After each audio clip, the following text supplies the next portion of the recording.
को कुछ मनाजिर भी दिखाएंगे। भारतीय वजीर खारजा जयशंकर पाकिस्तान पहुंच गए हैं। कुछ रोज कबल ये इतलात आई थी कि ये एससीओ समिट और इस इजलास में शिरकत करेंगे और अभी ये खबर मौसूल हो रही है कि भारतीय वजीर खारजा जयशंकर पाकिस्तान पहुंच चुके हैं। मनाजिर भी अपने नाजरीन तक पहुंचाएंगे।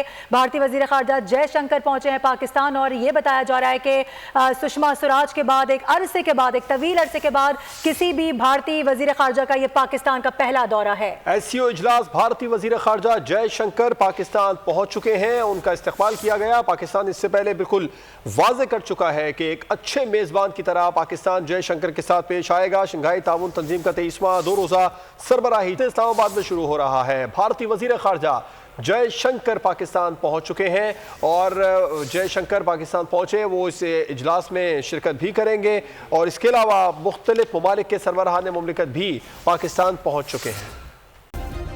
सब्सक्राइब करें और बेल दबाएं ताकि कोई खबर रह न जाए।